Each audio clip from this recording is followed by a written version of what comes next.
안녕하세요. 오늘도 사연살롱을 찾아주셔서 감사합니다.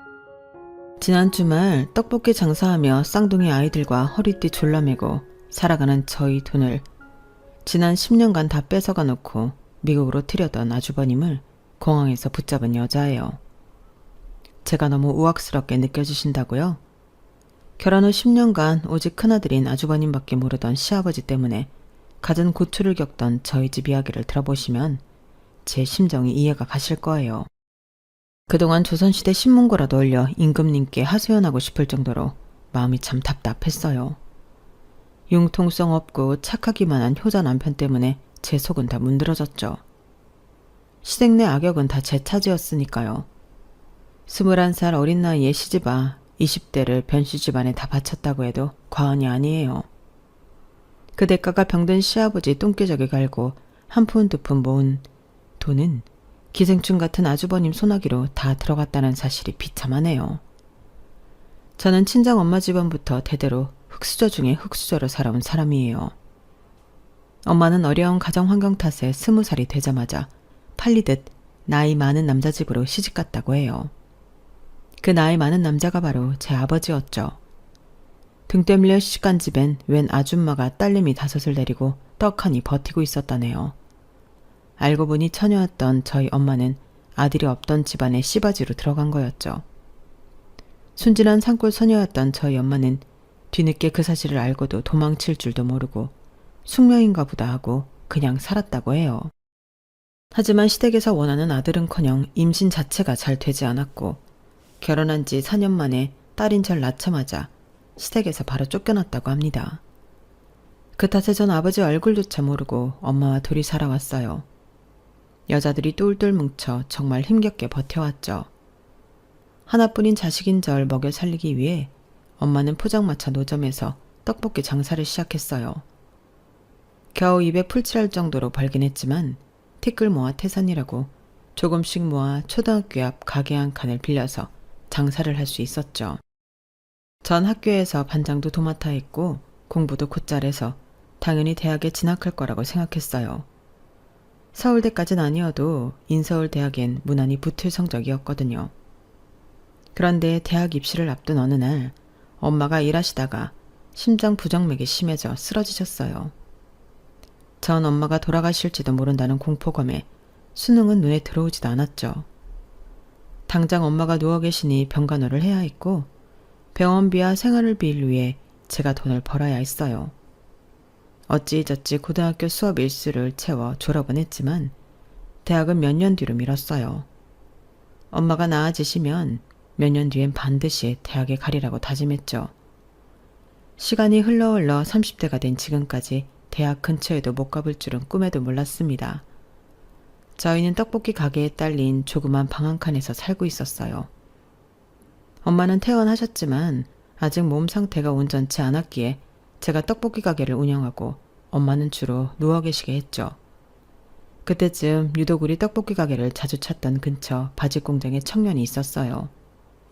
처음엔 납품과 배달 일을 주로 하는 것 같더니 어느 날은 사무직으로 승진되었다고 입이 찢어지게 웃으며 당당히 걸어오더군요. 안녕하세요, 순애씨. 저 이제 사무직 됐어요. 더 이상 밖에서 청바지 박스 나르지 않아도 된다고요. 사무실에서 펜대 굴리며 편하게 일하게 됐네요. 축하해요. 소혁씨 똑똑하신가 봐요. 능력 있으니 이렇게 빨리 승진된 거겠죠. 오늘은 승진 축하 선물로 순대랑 튀김 서비스를 드릴게요. 아니요, 제 돈 주고 사 먹어야죠. 조금이라도 순애씨한테 보탬이 되는 사람이 되고 싶네요. 혹시 저한테 축하 선물 주고 싶으시다면 데이트 기회 한번 주시는 건 어떨까요? 제가 풀코스로 다 쏠 테니. 데이트요? 엄마가 심장이 약하셔서 방에 누워 계셔서 가게 일도 제가 도맡아 해야 하고 당최 시간이 없을 것 같아서요. 그때 뒷방에서 조용히 듣고 계시던 엄마가 큰 소리로 말씀하셨어요. 편서방, 우리 순애랑 데이트 허락할게. 둘이 재미난 시간 보내고 와요. 내가 옛날부터 사윗감으로 점찍어 놨다니까. 얼마나 듬직하고 성실한지 몰라. 순애야, 얼른 갔다 와. 엄마 이제 몸 괜찮아. 엄마, 변서방? 사윗감? 소혁 씨랑 통성명한 지 한두 달밖에 안 됐는데 무슨 사위야. 우리 엄마가 저렇게 오바를 한다니까요. 네, 장모님. 분부 받들어 따님 안전하게 잘 모시고 다녀오겠습니다. 고맙습니다. 저희 엄마와 변서혁 이 남자는 마치 짠 듯이 서로 멘트를 주고받고 하더군요. 저도 마음속으론 싫지 않았는지 엄마가 괜찮게 본 남자라면 나도 믿을 수 있겠지 하는 생각에 생애 첫 데이트를 즐길 수 있었죠. 그 다음부터 결혼 이야기가 나오기까지 채 100일이 걸리지 않았던 것 같네요.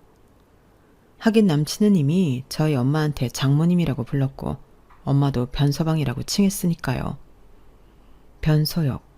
성씨도 참 독특한 이 남자는 엄마가 일찍 돌아가시고 아버지의 형과 함께 살고 있다고 했어요.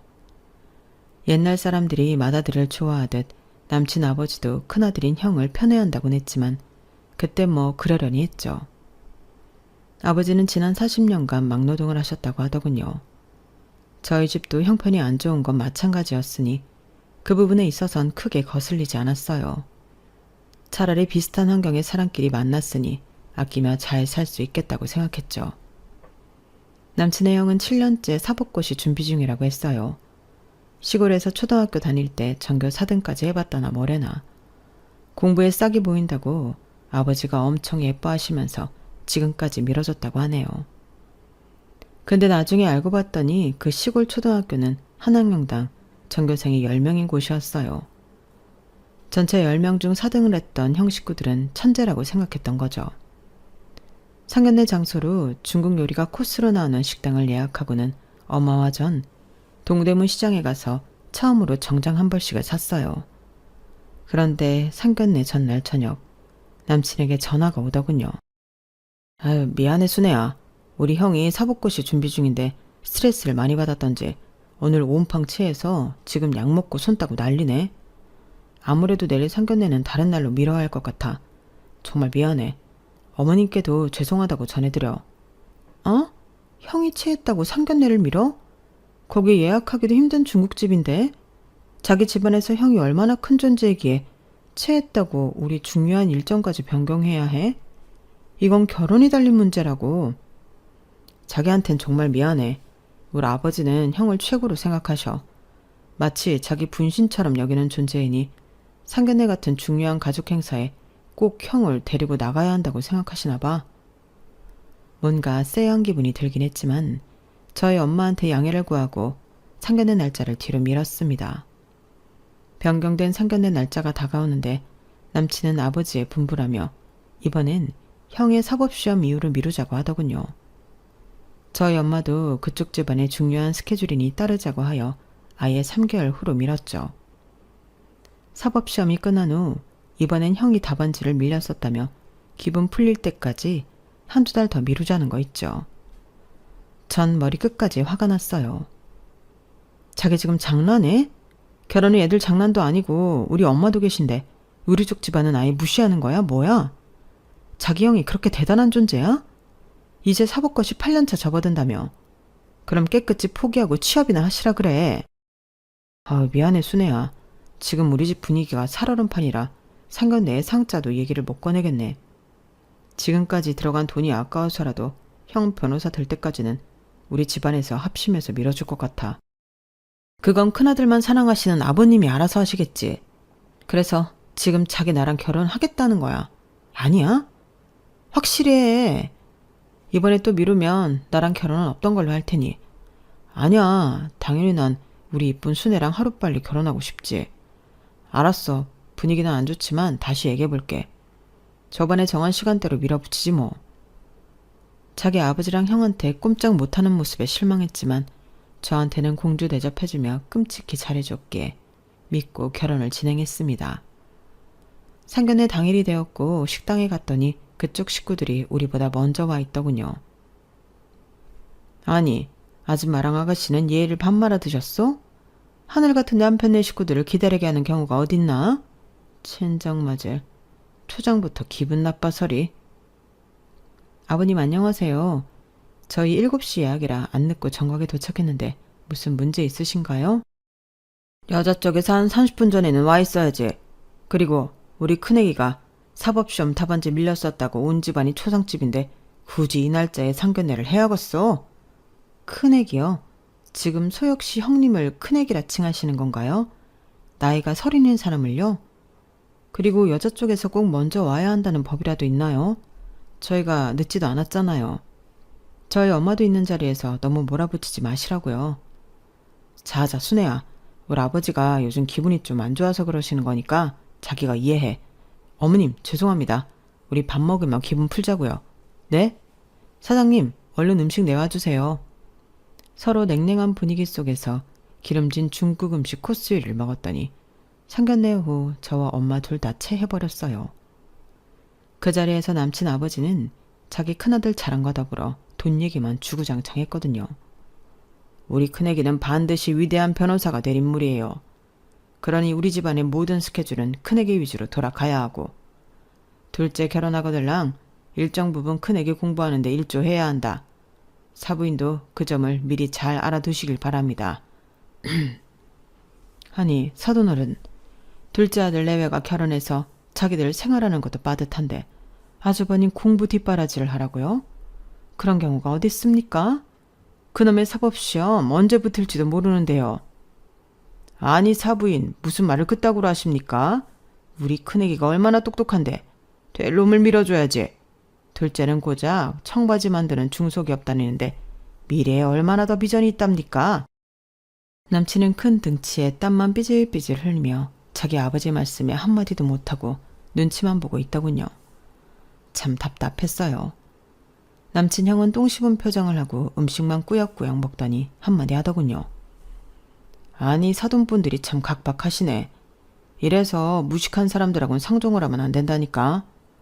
난 우리나라 법조계에서 아주 큰일을 할 사람인데 투자 몰라요, 투자? 나 같은 사람한테 투자해야지. 나중에 든든한 뒷배가 되드리지. 안 그래요? 순애야, 이 결혼하게 되면 네 돈 다 뜯기게 생겼다. 당장 집에 가자.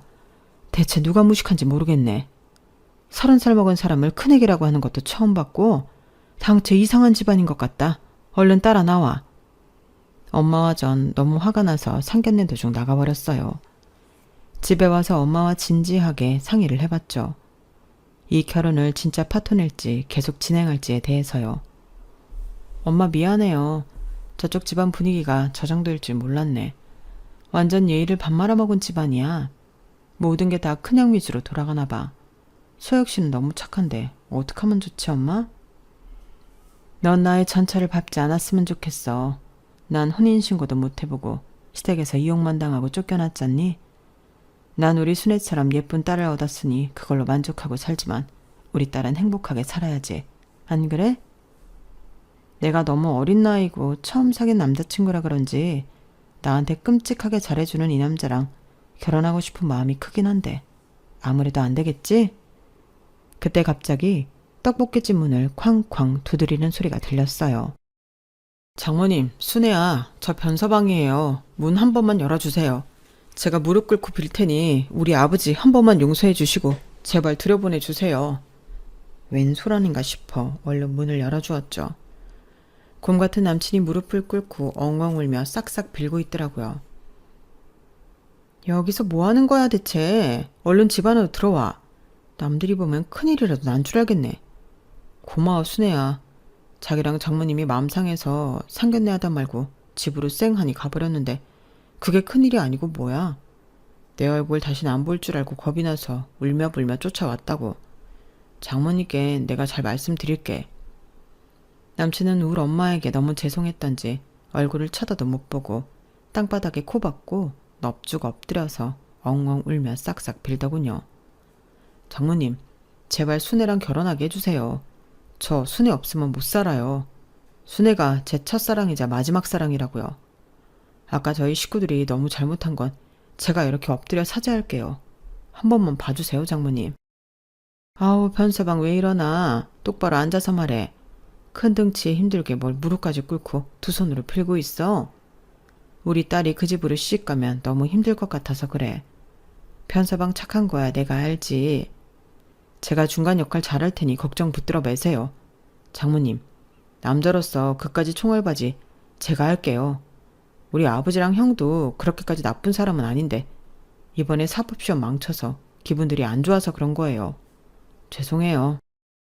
그 후에도 남친은 맨날 우리 떡볶이 가게에 와서 울고불고 저희 엄마와 저한테 매달린 끝에 결혼 승낙을 받아냈고 우린 결혼하게 되었습니다. 그런데 결혼식 당일에도 참 황당한 일의 연속이었어요. 신랑 측 축의금을 말도 없이 시아버지가 싹 다 챙겨간 거였어요. 아주버님 고시촌 원룸비 대야 한다는 이유였죠. 눈 뜨고 코 베인 느낌이었습니다.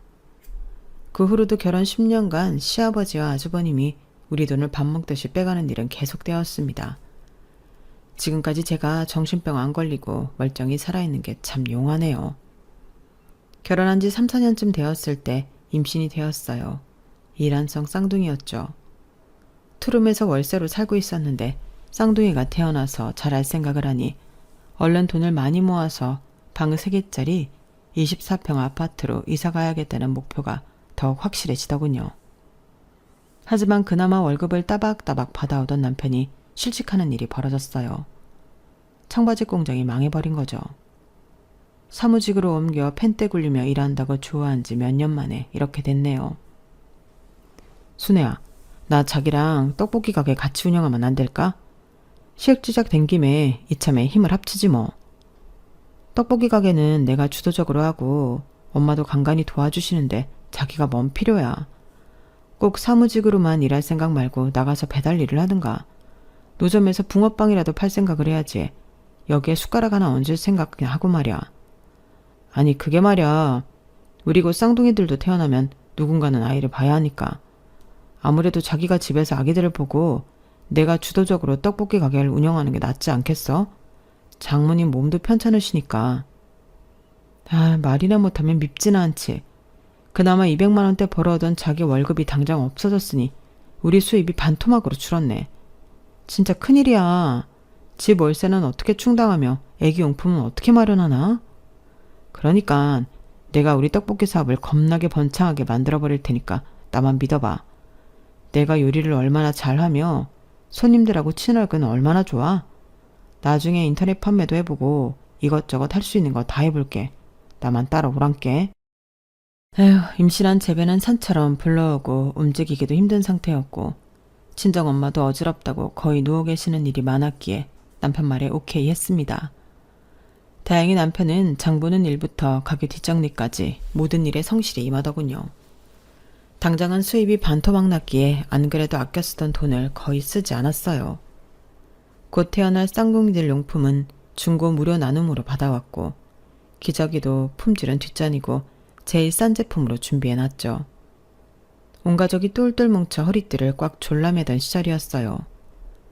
명절날이 되어 시댁에 갔던 날이었습니다. 거의 10년 넘게 사법시험 준비만 하던 백수 아주버님은 강제로 로스쿨 준비로 전환하였다고 하더군요.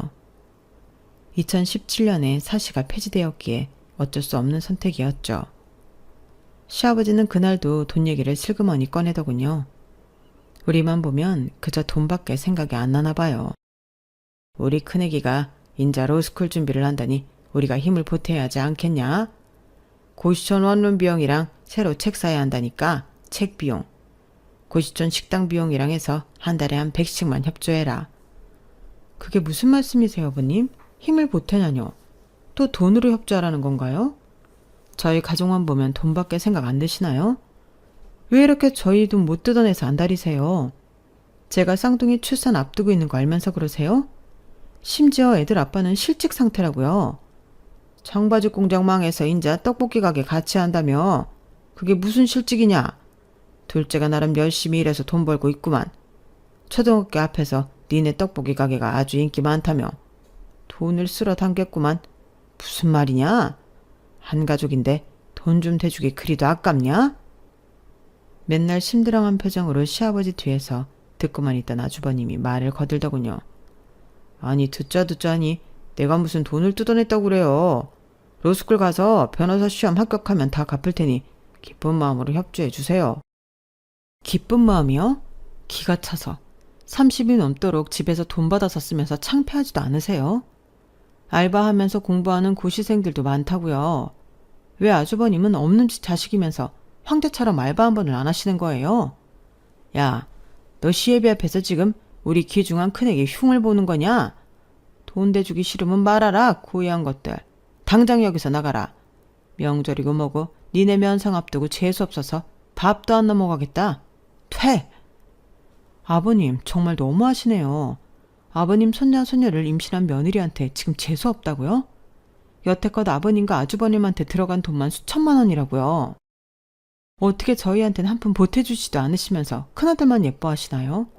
차별이 너무 심하신 거 아니에요? 둘째 아들은 자식도 아닌가요? 큰애기는 무슨 큰애기예요. 30 넘어 큰애기라고 말하는 것 자체가 너무 징그럽네요. 저희 갈게요. 하루 종일 떡볶이 장사하느라 몸도 지쳤는데 바라던 바네요. 그 순간은 시아버지와 백수 아주버님이 진짜 도둑처럼 느껴지더라고요. 내 돈을 뺏어간 날강도 말이죠. 그때도 남편은 옆에서 눈만 껌뻑껌뻑하며 아무 말도 못하더군요. 바보 천치 등신처럼 보였어요. 명절 시댁 방문은 그렇게 안 좋게 끝났는데 며칠 후 시아버지한테서 전화가 왔어요. 시아버지 목소리는 매우 밝았죠. 며느리야, 고맙다. 쿨하게 협조할 거면서 뭘 그리 모진 소리를 하고 나갔냐? 우리 큰애기가 마음의 상처를 많이 받았다. 여튼 고맙다. 잘 쓸게. 에? 그게 무슨 말씀이세요, 아버님? 뭘 잘 쓰신다는 거죠? 저흰 돈 들인 적 없는데? 무슨 말이냐? 네가 줬다면서 둘째가 돈 붙여왔다. 매달은 못 주고 목돈으로 한꺼번에 주겠다며 1,800만 원이나 보내왔어. 아주 요긴하게 쓰겠구나. 우리 큰애기가 변호사 되면 이자까지 쳐서 다 갚을 테니 걱정 말아라. 1,800이요? 아버님, 지금 1,800이라고 하셨어요? 남편이 1,800 드렸다고요? 아버님, 나중에 다시 통화할게요. 끊을게요. 1,800만 원이라니. 청바지 공장이 망하면서 퇴직금을 전부 받지 못했지만 일부는 받았다더니 그 돈이었나 봅니다. 어떻게든 목돈 마련해서 쓰리룸 아파트로 이사가고 싶었는데 그 돈을 홀랑 백수 아주버님한테 다 주다녀. 눈앞이 캄캄해졌어요.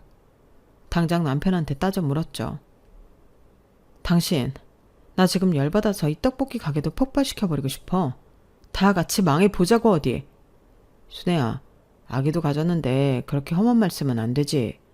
우리 쌍둥이들 다 듣겠다. 대체 왜 그래? 1,800? 180도 아니고 1,800을 들었다는 거야? 그 기생충 같은 당신 형한테? 대체 변호사는 언제 되는 건데 그 돈을 받기는 할 수 있을 것 같아? 당신 미쳐버렸냐고. 그거 웃을 줄 알았대? 아버지 기분 좋으시라고 당신이 쿨하게 승낙했다고 말씀드리긴 했지만 아버지가 낼름 전화하셨단 말이야? 자기야, 흥분 가라앉혀. 쓰러지겠다. 지금 나 쓰러지는 게 대수야? 당신은 형이랑 아버지가 그렇게 좋으면 그 집에 다시 기어 들어가. 이혼하고 당신 식구들이랑 잘 먹고 잘 살라고. 아니, 이혼이라니. 순애야, 우리가 어렵게 쌍둥이까지 가졌는데 아이들 무사히 출산해서 같이 잘 키워야지. 이혼이라니 무슨 소리야. 내가 천벌받을 짓을 했어. 정말 미안해. 무릎 꿇고 빌게. 결혼 승낙 받을 때도 무릎 꿇고 울고불고 난리를 치며 빌더니 또 그게 먹힐 것 같아? 내가 임신하고도 먹고 싶은 거 안 먹고 기름 냄새, 고추장 냄새 참아가며 하지 정맥류 생기도록 하루 종일 서 있으면서 장사하는 게 다 돈 벌려고 그러는 건데. 다 알지, 알아. 자기 고생하는 게 100번 1000번 알지. 미안해. 어떻게 하면 자기 기분이 풀릴까? 이혼 말은 입에도 담지 말아줘. 내 심장이 철렁한다. 자기랑 헤어지는 건 너무 무섭다고. 등치값도 못하는 이 등신아. 나랑 이혼하기 싫으면 1,800만 원 당장 가서 돌려받아. 계좌 가서 보여달라고. 내가 두 눈으로 확인해야겠어. 앞으로 통장은 싹 다 내가 관리할 거야. 알았어. 다시 가서 받아올게. 조금만 기다려줘. 기다리긴 뭘 기다려. 당장 가. 오늘 장사는 내가 다 할 테니 얼른 가서 우리 돈 가져와. 전 남편 엉덩이를 뻥 차버렸어요. 시댁 가서 돈 돌려받아 올 때까지 집에 들어올 생각일랑 말라고 했죠. 그 후 받아온 돈은 1,500만 원. 솔직히 마음으론 그 정도도 선방했다고 생각했어요. 순순히 돈 돌려줄 사람들이 아닌 걸 알았거든요. 분통 터졌지만 300만 원은 거지들한테 적선했다 생각했습니다. 친정엄마는 돈 아낀다고 병원도 잘 안 가시다가 지병이었던 심장 부정맥이 합병증까지 더 서했었어요. 저도 쌍둥이들 출산해서 키우며 정신없었고 남편도 혼자 떡볶이 가게 운영하느라 장모님까지 돌볼 여력은 없었죠. 이게 다 핑계였다는 걸 나중에 깨달았어요. 제가 아팠다면 저희 엄마는 절 이렇게 방치하진 않았을 텐데 사랑은 내리사랑이라고 제 새끼들만 돌보느라 친정 엄마한테 너무 소홀했던 거죠. 제가 참 불효녀였고 몹쓸 딸이었네요. 뒤늦게 후회한들 시간을 되돌릴 수 없겠죠. 그날도 엄마 혼자 떡볶이 가게에 한 조그마한 골방에서 주무시다가 심장마비로 떠나시고 말았습니다. 남편이 아침에 가게 문을 열고 들어가 보니 이미 싸늘하게 식어 있더래요. 비참했습니다. 그저 먹고 사는 문제에만 급급했던 제가 원망스러웠어요. 더불어 태어날 때부터 늘 따라다니는 가난도 지긋지긋하더군요. 하지만 정신을 차리고 장례식을 정성스레 치러드렸습니다. 그게 마지막 도리인 것 같았어요. 동네 장사를 오래 했기에 다행히 동네 상인들이 장례식에 많이 참석해 주었어요. 참 고마웠죠. 장례식 마지막 날 역시나 뚱한 표정을 하며 아주버님이 심드렁하게 들어오더군요. 재수씨, 우리 아버지는 못 오신대요. 허리가 아프시대나 뭐래나. 그래도 나랑 부족은 같이 낼 거니깐 너무 잔소리 말고요. 이게 말인지 방구인지 나이 30 넘은 사람이 사돈어른 장례식장에 와서 재수씨한테 할 수 있는 위로의 말인가요? 초등학생도 그것보단 말 잘하겠네요. 그 주제에 무슨 변호사를 하겠다는 건지 어이없었죠. 일단 시아버지한테 전화를 걸었어요. 사돈 장례식장에 왜 못 오신다는 건지 따지고 싶었거든요. 정말 예의가 아니라고 생각했어요. 아버님, 몸이 많이 안 좋으세요? 저희 친정엄마 돌아가셨는데 눈 하나 깜짝 안 하시고 들여다보지도 않으세요? 장례식장엔 당연히 와야 하는 거 아니신가요? 당연히 가야 하는 게 어딨냐 세상에. 내 사정이 안 되면 못 가는 거지. 나 지금 등산동호회에서 등산하고 여자 회원들하고 한잔하고 있으니 전화 끊어라. 네? 허리 아프시다고 장례식장에 못 오신다는 분이 등산 가서 여자들이랑 술 마신다고요? 아버님, 가족끼리 어떻게 이럴 수가 있나요? 진짜 말도 안 되네요. 내가 왜 이런 집안에 시집왔는지 후회된다고요. 누가 시집 오랬냐? 나도 듬직한 우리 둘째 부잣집 처자한테 시집 보내고 싶었다. 돈 한 푼 없어서 콩쿠물 떨어질 것도 없는 집안 장례식에 가서 뭐하냐? 끊어라. 나 지금 여자 꼬시느라 바쁘다. 바로 전화를 끊으시더군요. 눈물이 앞을 가렸습니다. 저런 미친 집안에 시집온 내가 병신이지. 이런 제 앞으로 부조금을 받던 저희 쪽 지인이 난감한 표정으로 이런 말을 전하더군요. 저 변기준 변소춘 이름으로 부조금을 5,000원씩 내서 두 사람이 합쳐 총 10,000원 냈는데 이거 잘못 낸 거 아니야? 에? 변기준 변소춘이라면 저희 시아버지와 아주버님 이름인데 다 큰 성인들이 5,000원씩 부조금을 내는 일도 있답니까? 세상에 이런 일에 나을 법한 인물들이었죠. 당장 장례식 식당에서 밥까지 리필하며 음식을 처먹고 계시는 아주버님한테 따져 물었어요. 아주버님, 부조금 아버님이랑 5,000원씩 내신 거 맞나요? 5만원짜리 내려다가 잘못 내신 거 아니에요? 맞는데? 왜, 뭐 잘못됐나요? 나 밥 먹고 있으니까 나중에 얘기합시다. 지금 밥이 문제예요? 여기 밥 처먹으러 왔어요? 알 만큼 많은 성인들이 부조금 5,000원 내는 게 말이 됩니까? 게다가 사돈 장례식에? 아, 또 돈 얘기입니까? 재수씨, 1,000원이면 어떻고 5,000원이면 어떻습니까? 여기까지 와준 게 고마운 거 아니오? 거참 예의를 밥 말아먹은 사람이네. 에이, 괜히 왔네. 그래, 말 잘했어. 당신 같은 사람 아주버님으로 두기 싫으니 장례식장에서 당장 나가버려요. 꼴 보기도 싫으니. 전 장례식장에서 우거우거 밥을 처먹고 계시는 아주버님을 내쫓아버렸습니다. 친정엄마 돌아가신 것도 슬픈데 장례식장에서 시댁 식구들 때문에 스트레스 받기도 싫었거든요. 1, 2년 후 아주버님이 서울대 로스쿨에 합격했다며 시아버지로부터 연락이 왔어요. 그동안 얄미웠던 감정이 있어서 몇 달간은 모른 척 하다가 석 달 후쯤 시댁에 찾아갔죠. 어서 오느라 며느라, 우리 큰애기가 무려 서울대 로스쿨에 합격해서 다니고 있단다. 이보다 더 큰 경사가 있을까? 내 생애 가장 기쁜 일이다. 풍악이라도 울리고 싶구나. 아버지, 뭘 그렇게까지 오버하세요? 그것보다 더 큰 경사를 식구들한테 오픈할게요. 얼마 전에 사귄 여자친구가 임신을 했다네요. 이제 아기 아빠가 된다고요. 심지어 강남 사는 잘 사는 여자예요. 강남 산다고? 역시 우리 큰애기는 팔자도 좋지. 그래, 당장 며느리 데리고 오너라. 결혼식부터 올리자꾸나. 벌써 결혼하신다고요? 나중에 변호사 시험에라도 붙거든 하시죠. 야, 며느리야. 너 지금 우리 큰애기 팔자를 질투하냐? 이래서 될 놈은 된다는 거다. 가만히 있어보자. 그럼 우리 큰애기 장가분에게 둘째 내가 한 1,000만 원만 협조해라. 1,000만 원이라뇨, 아버님? 저희 그렇게 큰 돈 없어요. 쌍둥이 키우는데 비용이 얼마나 많이 들어가는데요. 너네 아파트 반전세로 이사가려고 돈 모으고 있다는 거 다 알아. 1,000만 원이 왜 없겠냐? 그러면 이번에는 차용증까지 확실히 쓰고 빌려 쓰는 걸로 하자. 나중에 큰애기가 변호사 되면 다 갚을 테니 걱정 말아라. 그럼 500만 원만 빌려드릴게요. 결혼 축하금으로 빌려드리는 거니 이자까지 쳐서 꼭 갚아주세요. 서울대 로스쿨까지 붙었다고 하니 그나마 변호사의 길이 보이는 것 같아 500만 원 정도는 받을 수 있겠다 싶었죠. 저희 큰 오산이었습니다. 강남 산다던 저보다 어린 형님은 어찌된 일인지 혼인신고도 안 하고 그냥 원룸에서 시작하기로 했다고 하더라고요. 뭐 사정이 있겠거니 싶었죠. 아주버님네는 딸내미 하나를 낳았고 저와는 별로 왕래 없이 지냈습니다. 그러던 어느 날 아버님이 뇌졸중으로 쓰러지셨어요. 반신불수가 되셨고 정신까지 오락가락 하셨어요. 맨날 술과 담배에 찌들어 사셨던 탓일 거예요. 약 3개월간의 입원 생활은 어찌저찌 버텼는데 그 후 집에서 간병을 해야 하니 형님과 상의를 했죠. 저보다 나이 어린 형님이었지만 전 존댓말을 쓰고 그쪽은 반말을 섞어 쓰더군요. 형님, 우리 반반씩 가능하죠? 일주일씩 아버님 돌보자고요. 일주일씩? 나 강남 살던 여자라 그런 험한 일 못해. 시아버지 똥기저귀 갈아야 하잖아. 난 신생아 만지고 있는 손인데 그런 더러운 걸 만져야겠냐고. 난 뭐 아들 안 키우나요? 그리고 강남 살던 사람이면 손발도 못 쓰나요?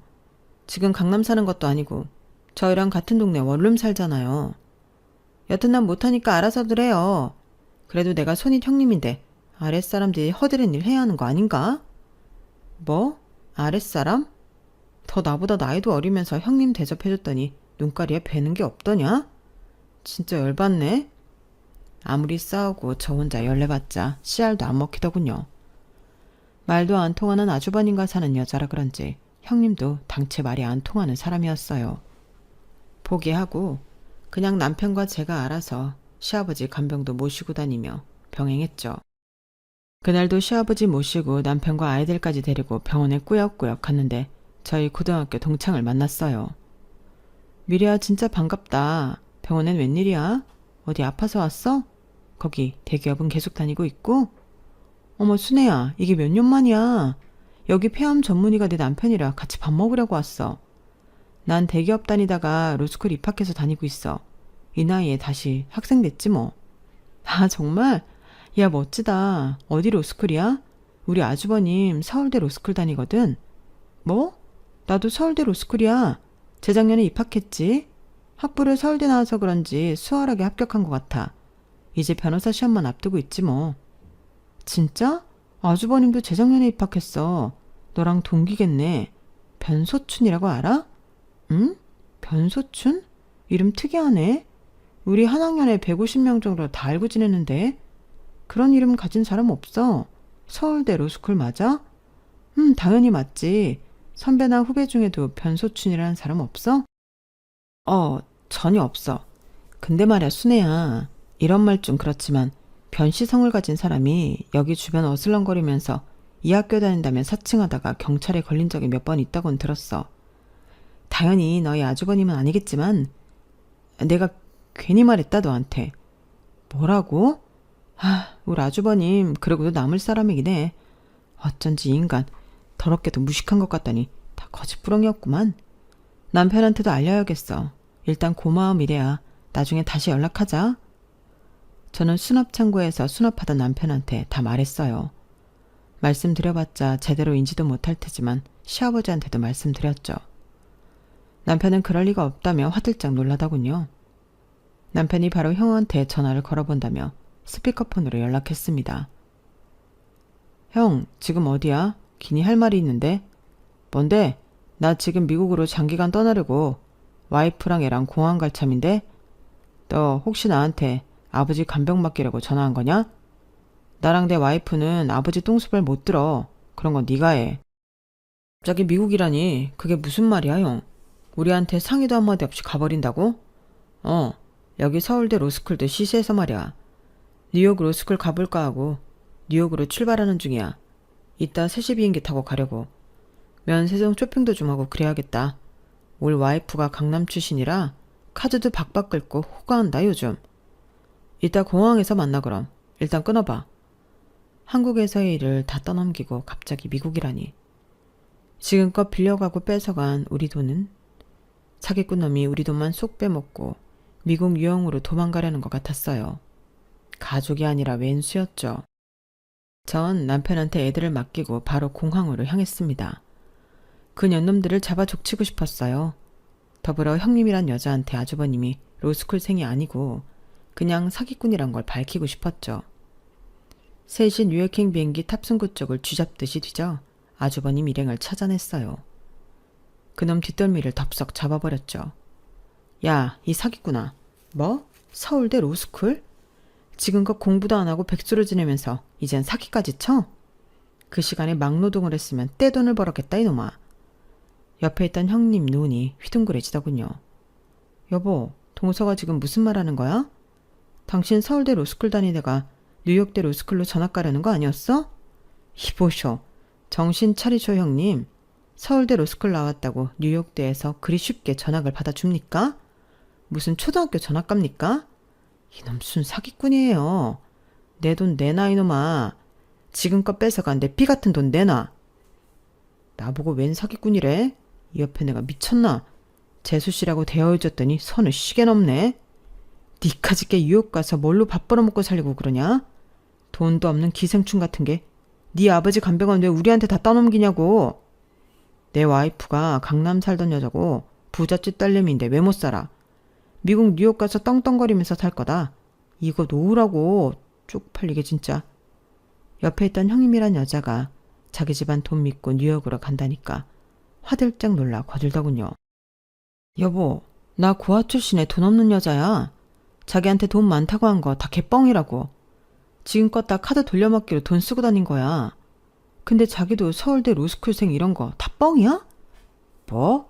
자기 친정 강남 사는 사업가 집안이라며. 다 거짓말이었어? 이제 우리 어쩌지? 미국 가서 살 준비 다 해놨는데 말이야. 부부가 둘 다 쌍으로 가관이더군요. 둘 다 서로에게 뻥치다 딱 걸린 거였어요. 형님은 고아 출신에 빚만 엄청나게 있던 여자였고 아주버님도 사실 오락실만 열심히 드나들던 백수 아재였죠. 그들 사이에 태어난 아기만 불쌍했어요. 그들이 이혼하든지 말든지 그 후저는 아주버님이랑 작자에게 내 돈 받아내는 데만 힘썼습니다. 차용증 써서 빌려줬던 500은 어찌저찌 받아냈고 다른 돈들도 지구 끝까지 꼭 쫓아가서 받아낼 거예요. 저희 떡볶이 가게는 남편이 잘 운영하여 매출이 늘어났어요. 밀키트로 인터넷 판매도 시작하자 매출 규모는 수직 상승하더군요. 그 돈으로 시아버지는 요양병으로 보냈습니다. 집에서 보기에 한계가 있더라고요. 솔직히 뭐 얼마나 예쁜 사람이라고 집에서 수발 들고 싶겠어요. 요양병원으로 보내고 시아버지 얼굴 안 보니 살 것 같더라고요. 저희 가족은 방 3개짜리 24평 아파트로 이사갈 희망이 점점 보이네요. 그때까지 지금처럼 아끼며 성실히 살아야겠어요. 제 사연은 여기까지입니다. 여러분은 소중한 가족에게 이런 일 당하지 마시고 그저 행복하시길 바랍니다. 여러분, 사연 댓글에 응원과 현명한 조언 부탁드려요. 좋아요와 구독은 저에게 큰 힘이 됩니다. 오늘도 좋은 일 가득하세요.